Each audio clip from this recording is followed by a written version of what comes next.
May the words of my mouth and the meditation of all of our hearts be acceptable to you, O God, our rock and our Redeemer. Amen. Grace and peace be with you on this day.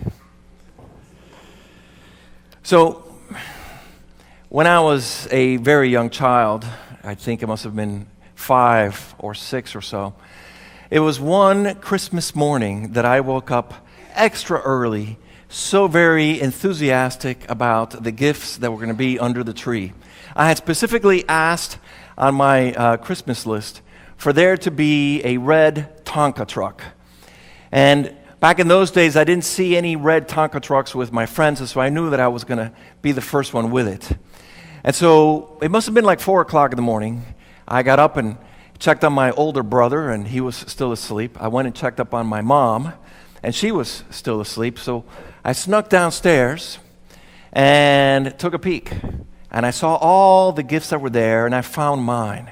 And ever so carefully, I ripped aside the wrapping paper.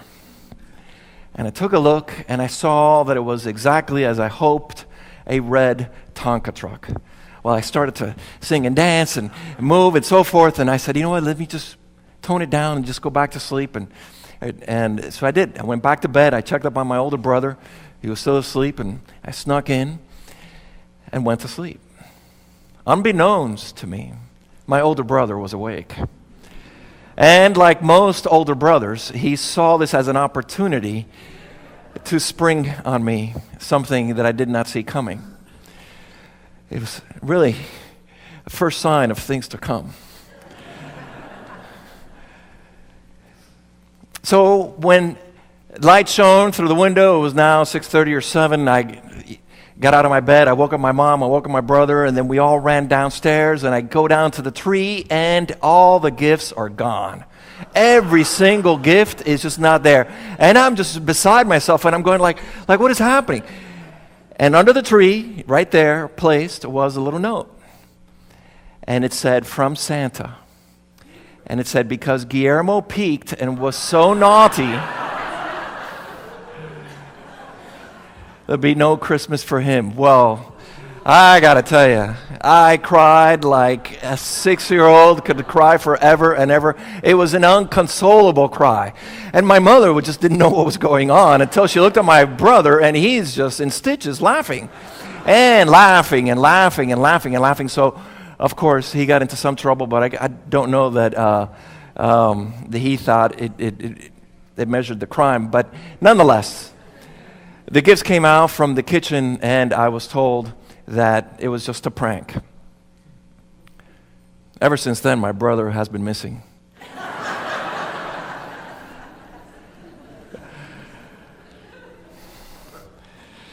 Well, we're not in Christmas yet. We're still in Advent, but Advent feels like that kid that's waiting for Christmas so you can check up on the gifts.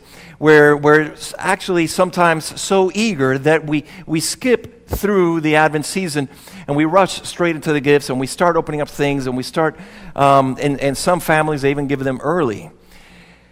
But the thing about Advent, it's a time of preparation. It's a time when theologically we have biblical passages and interpretations of it, of God breaking into our lives, of light breaking through the darkness and providing hope.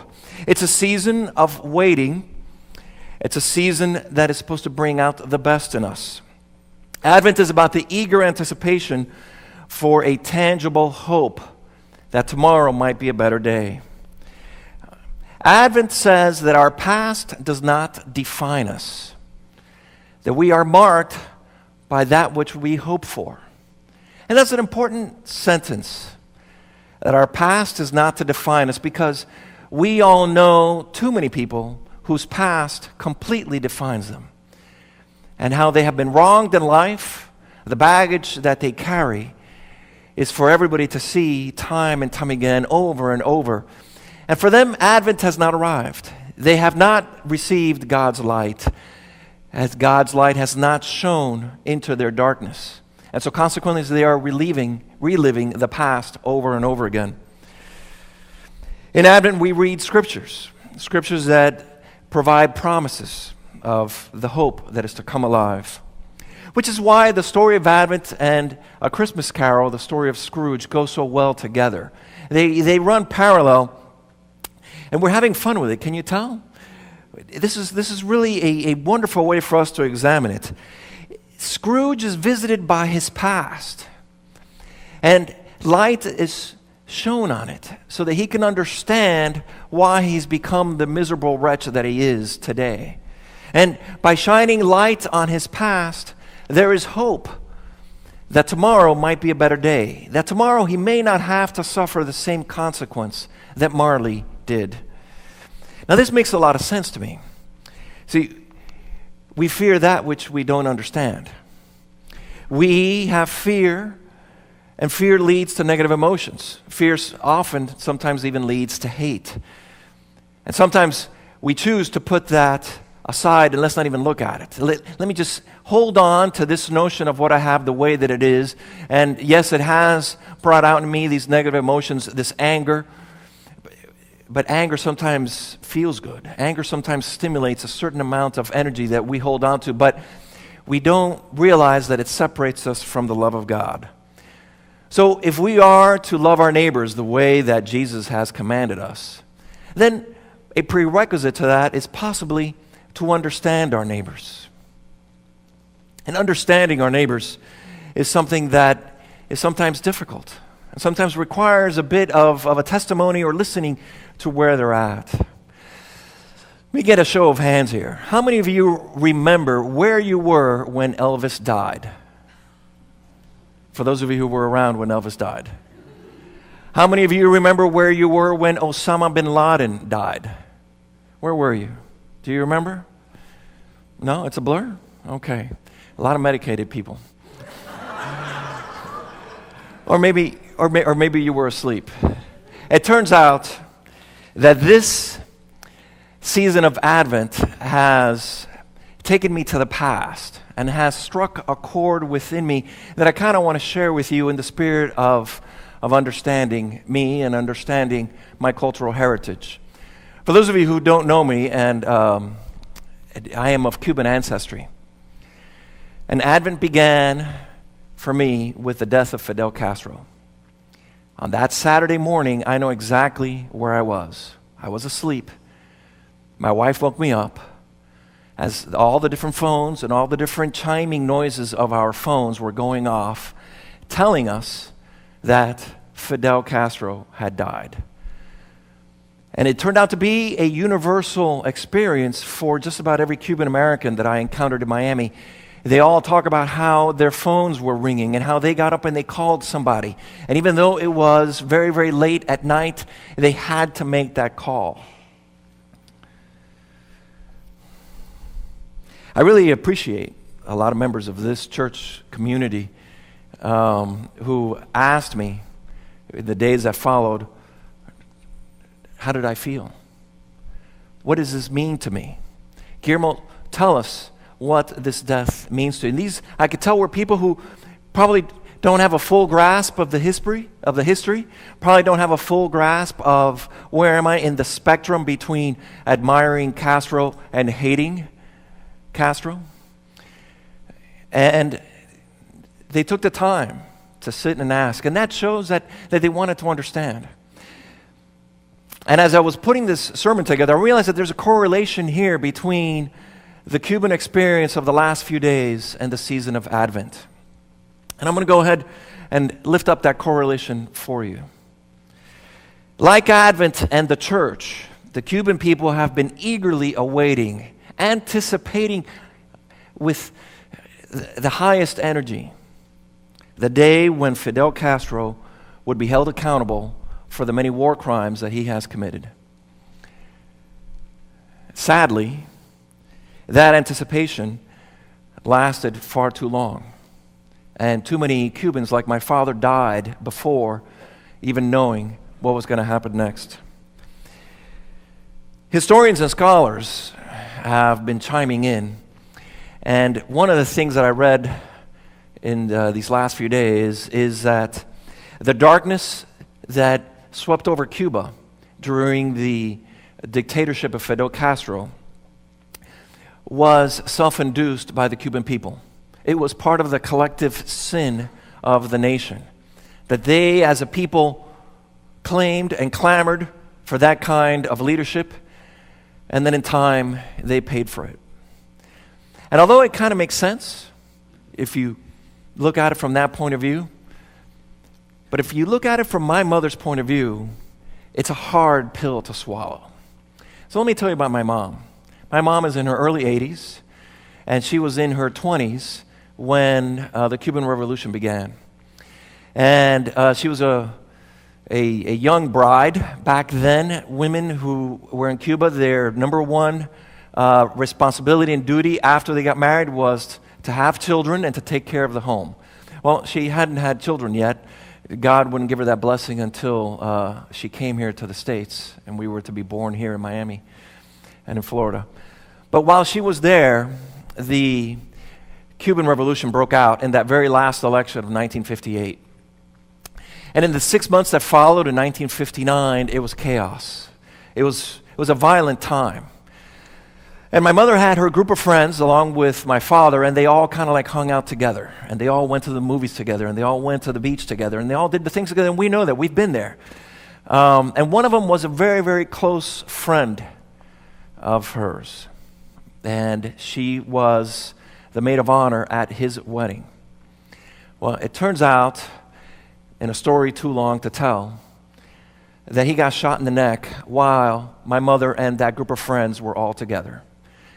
And his blood was splattered on her dress. And he died. And he died right there.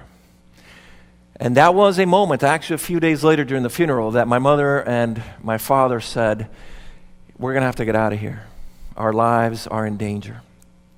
And so they did. They did several months later, and they became part of that first wave of Cubans that came to the United States, and they were received with open arms. And in 1959, Miami was a small little country town. And they have stories to tell me of where Miami ended. Now, after urban sprawl, Miami seems to go on forever and ever and ever.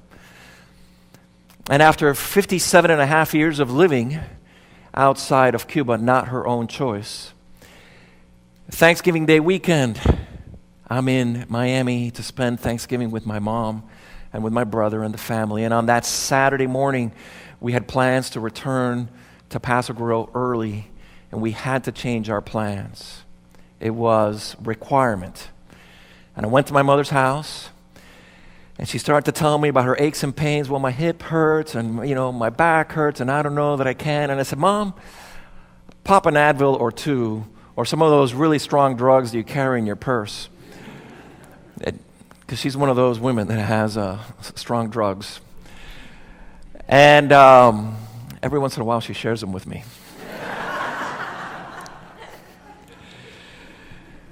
Oh, Xanax, how I love thee. But anyway, the thing is that I took her to the street party on Calle Ocho. And she had a blast. She, because of her aches and pains, couldn't dance along with everybody else, couldn't do the conga line with everybody else, but she was there. And it was a wonderful statement for her, after 57 and a half years of living in exile, to be there with the community celebrating. It was a long-awaited time. It was a time that they had been anticipating for just far too long. It was a time that they had almost even forgotten, because after so many years of things not changing, of the dictatorship being handed down to the other brother, they had lost hope. They had lost hope, and they had even forgotten that this was something that they could look forward to. Unfortunately, Fidel Castro never died having to stand trial for the war crimes that he committed. And death became the final opportunity for justice. Death became that moment where we turn back to our faith, we turn back to that which has been taught to us in church sermons, the doctrines, to say he now needs to face our Creator, and his sins will be weighed against his virtues. And justice will not be ours, but justice will be God's, and that will have to suffice. The concept of a reckoning in death is a concept that's actually very strong throughout Christianity.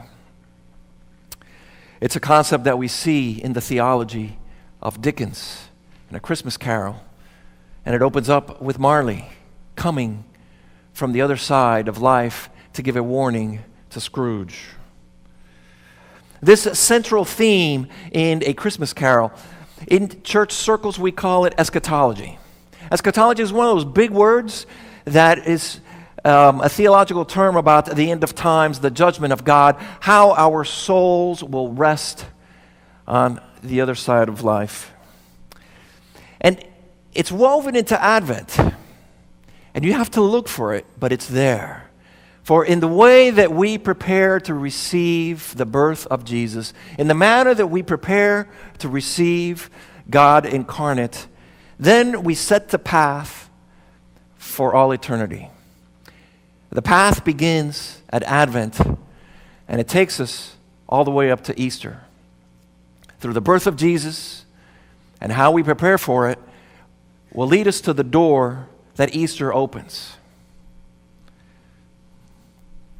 In the book of Isaiah, Keith read some important words that said, "The people walking in darkness have seen a great light. On those living in the land of darkness, a light has dawned." Can you see how I just made those correlations? My ancestral land has been in darkness, and how they're searching for that light. But in reality, it's a metaphor that it extends beyond Cuba. It's a metaphor that belongs to each and every one of us.